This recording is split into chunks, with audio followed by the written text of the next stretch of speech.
सतगुरु महाराज सुदीक्षा जी महाराज ने 26 मई से 5 जून 2024 का कद्दूखाता, मसूरी, उत्तराखंड आदि स्थानों में आयोजित विभिन्न सत्संग समारोह के भक्तजनों को दर्शन देकर कृतार्थ किया। सतगुरु माता जी द्वारा एक विचारों का सार निम्नानुसार है। भक्त जीवन को पूरी तरह से जीकर मुक्ति के हकदार बनते हैं। ये जो सत्संग का आनंद सभी ले रहे हैं, ये कुछ घंटों तक ही सीमित न रहे। जीवन को सुधारने के लिए ये शब्द, ये आवाज़ सिर्फ कान तक ही सीमित न रहे, ये मन में बिठाकर जीवन परिवर्तन करने के लिए है। उन्होंने किसी भी युग में इस आवाज़ को सुना, संतों को वाणी को सुना, उन्होंने जीते जी अपने जीवन को पूरी तरह से जिया और मोक्ष मुक्ति के हकदार बने।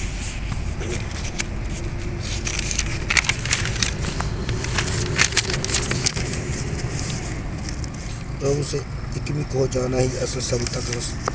संसार में कोई पढ़ाई लिखाई, कोई उपलब्धि, कोई ऊंचे पद पर रहने और कोई धन दौलत की प्राप्ति को सफल बना जीवन से जोड़ता है। अनेक भाषाएं इस संसार में इंसान दे देता है कि उसका जीवन ही सफल है, जिसके पास ये चीज़ें हैं। पर हर युग में संतों ने ये समझाया कि इस युग में आने का जो असल उद्देश्य है वो ये भाव है कि कहाँ से आए हैं और कहाँ जाना है। इस परमात्मा की प्राप्ति करना, इसका जो जाना, इससे एकमिक हो जाना, इससे अस्थायी में रहना और ब्रह्म ज्ञान द्वारा जीवन का सफल कर लेना ही असल में सफलता है।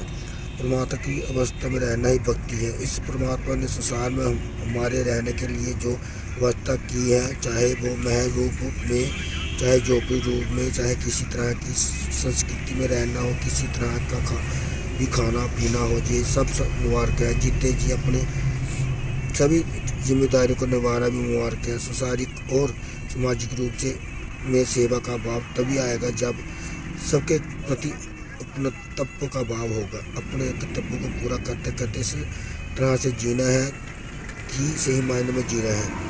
आध्यात्मिकता को सभी अपनाएं। हर संत ने समझाया है कि इस दुनिया में रहना है, इस दुनिया में इस तरह खचित नहीं होना कि इस परमात्मा की ओर ध्यान ही न जाए। संसारिकता के पीछे भागते भागते जीवन का आध्यात्मिक पहलू पीछे न रह जाए। आध्यात्मिक के साथ साथ इस जीवन को आगे बढ़ाते रहे, हमारा जीवन सहज जीवन बने। संसारिक जीवनों का इस्तेमाल करते हुए, उनका सदुपयोग करते हुए हमने जो जीवन जीना है, मन के भीतर से सिर्फ इस आध्यात्मिक जीवन पर ही अपने ज़्यादा जोर देना है। इस निराकार परमात्मा को जानकर फिर इसी की भक्ति में इस प्रभु में चूर होकर इस जीवन को जीना है। सभी संतों ने यही समझाया है कि ये जीवन तभी है जब ये आध्यात्मिक रूप से पूर्ण हो। महल, माड़ियाँ, घोड़े, गाड़ियाँ, उपलब्धियाँ, पदवियाँ, पढ़ाई लिखाइयाँ इत्यादि सब तभी मुबारक है जब सही मायने में जीवन के हर पल में इस परमात्मा को भी हम शामिल किया जाए। अवसर तो एक दौड़ भाग ही लगी रहती है। आज कुछ चाहिए तो कल कुछ चाहिए। आज ये जो मिल गया है, कल फिर प्रार्थना की उसको बदल दिया जाए। हमारा जीवन इस तरह का ना हो, बल्कि एक से जीवन। बाल वृद्ध सभी की इच्छाएं तो होती ही है, चाहे बड़ी हो या छोटी हो, वो एक बच्चे के भीतर की भी हो सकती है और किसी वृद्ध के भीतर भी इच्छाओं ने तो अपना काम करते जाना है। जब जीवन में आध्यात्मिक साथ होती है तो समझ में आता है कि इच्छाएं मन में आ रही है। अगर वो इच्छाएं पूरी हो रही हो तो उसमें भी हमारी भलाई है। अगर हम मन मुताबिक कुछ नहीं हो रहा है, परमात्मा ने कुछ और चाहा है, तो उसमें भी भलाई ही छिपी हुई है। जीवन में संकीर्णता नहीं, विशालता अपनाएं। भक्ति कभी भी संक्रिय नहीं होते, वे छोटी चीज़ों को पकड़कर नहीं बैठते। भक्त भी इसी परमात्मा की तरह ही विशाल होते हैं। वे अपने मनों को इतना विशाल कर लेते हैं कि फिर जीवन को छोटी बात में उलझने नहीं है, नफरतों के कारण नहीं पड़ते।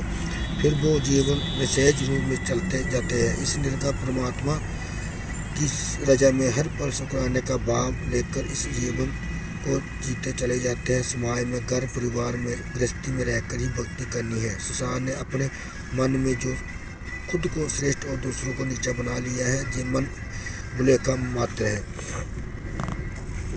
सभी के परमात्मा विराजित हैं, सभी में परमात्मा विराजित है और सभी बराबर हैं।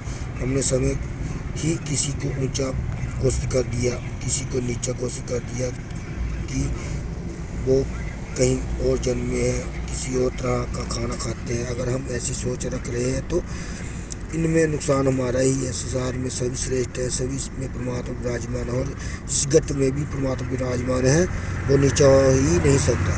वहाँ तो गत गत में है, पूरे ब्रह्मांड में है। कण कण से हर एक से शिक्षा लेनी है, जे परमात्मा कण कण में है और हमने हर एक से शिक्षा लेनी है। सत्संग में भी जब जाते हैं तो इस बात से ही आते हैं कि जो भी आज सुना उसमें शिक्षा लेकर अपने जीवन को इस विचार के अनुसार डालना जाए। अपना स्वभाव में, चरित्र में इन सभी गुणों को अपनाया जाए। ये गुण भी मन में ज़्यादा देर तक तभी रहते हैं जब जिंदगी भर वाकई इन गुणों को न सिर्फ सीखा जाए बल्कि उन्हें अपना लिया जाए। तब एक बार हम खुद जीते जागते गुणों से प्रभावित बन जाएंगे तो वो हर समय हमारे स्वभाव में बने रहेंगे। वरना तो ये गुण हमारे भीतर किसी समय तो है और किसी समय नहीं। गुणों को अपनाकर समय भी मानवीय गुणों के स्वरूप बन जाए। हर एक ने इन मानवीय गुणों को हर समय अपने भीतर सेज